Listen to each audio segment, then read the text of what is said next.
Bonjour à vous, c'est Josué et le message d'aujourd'hui c'est opérer dans la guérison. Vous savez, un des plus grands problèmes que les chrétiens puissent avoir aujourd'hui pendant que nous sommes sur cette terre, c'est la maladie.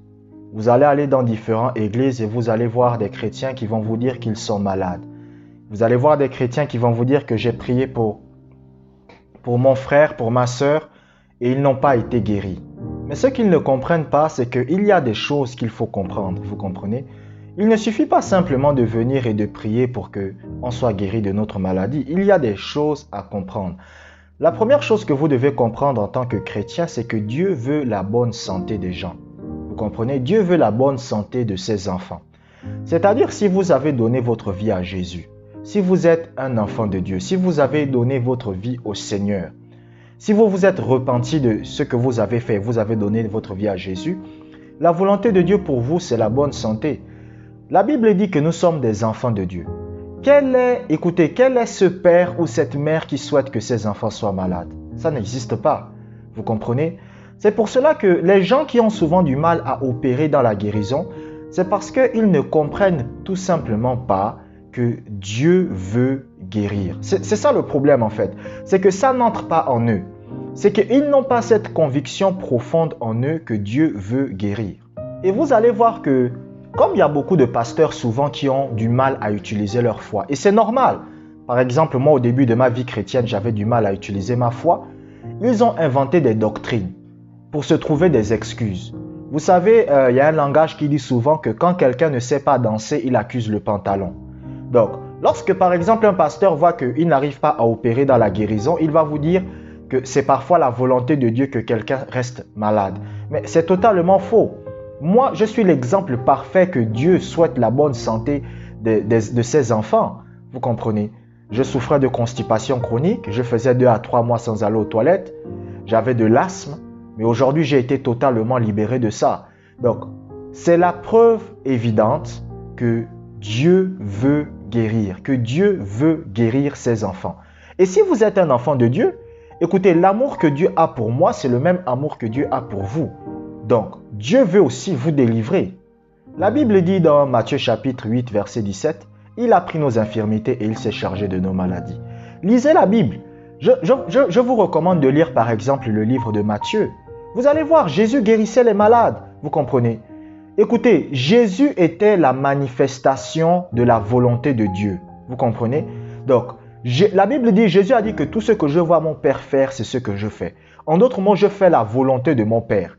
Donc, si Jésus a passé son temps à guérir les malades pendant qu'il était sur la terre, cela signifie que la volonté de Dieu pour vous, c'est la bonne santé. Et c'est ça que les chrétiens ne comprennent pas. C'est pour cela que vous voyez que beaucoup de chrétiens ont du mal à opérer dans la guérison. Même dans la prière pour les malades, parce qu'ils ne comprennent pas tout d'abord que c'est la volonté de Dieu de guérir les gens. Pour opérer dans la guérison divine, la deuxième chose que vous devez comprendre, c'est que derrière chaque maladie, il y a des esprits. Derrière les maux de tête, il y a des esprits. Derrière la fièvre, il y a des esprits. J'aime toujours prendre ce passage de la belle-mère de Pierre qui souffrait de la fièvre. La Bible dit que cette dame c'était une dame bien, c'était pas une dame mauvaise, mais elle avait la fièvre. Et lorsque Jésus est arrivé vers cette dame, qu'est-ce que Jésus a fait? Jésus a menacé la fièvre. Est-ce que c'est parce que Jésus était fou? Non, Jésus n'était pas fou.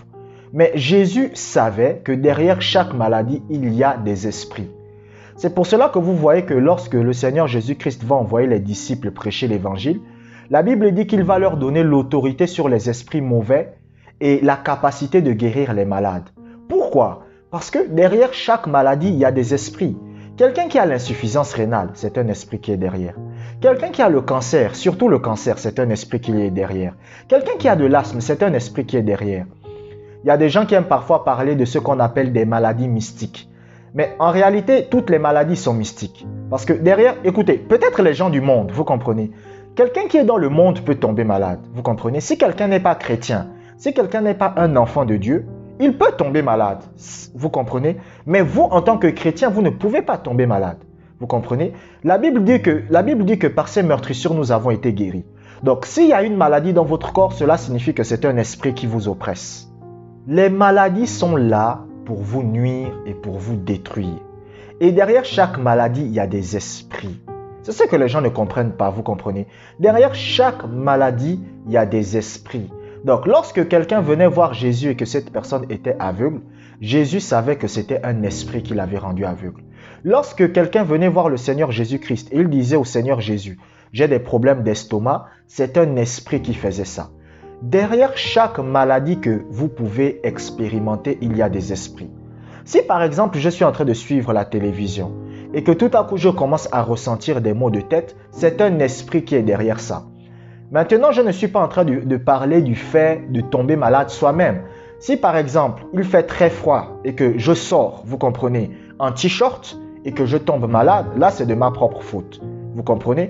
Si par exemple, je me jette dans de la boue et après je tombe malade, là c'est de ma propre faute. Mais si je n'ai rien fait de particulier, rien fait de mauvais et je tombe malade, vous allez voir des gens, ils ne boivent pas, ils ne fument pas, ils ne font rien de mauvais, mais on leur dit qu'ils ont l'infection pulmonaire, ils ont un problème au niveau des poumons.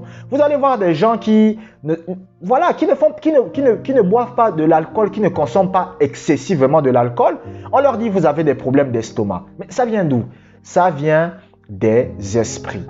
Donc, même un enfant qui vient de naître, on vous dit un enfant vient de naître et il est malade. C'est un esprit. Donc, derrière chaque maladie, il y a des esprits. Et c'est ce que Job d'ailleurs n'avait pas compris. Parce que lorsque vous lisez le livre de Job, la Bible dit que Satan frappa Job d'un ulcère malin. Mais Job lui-même ne l'avait pas compris.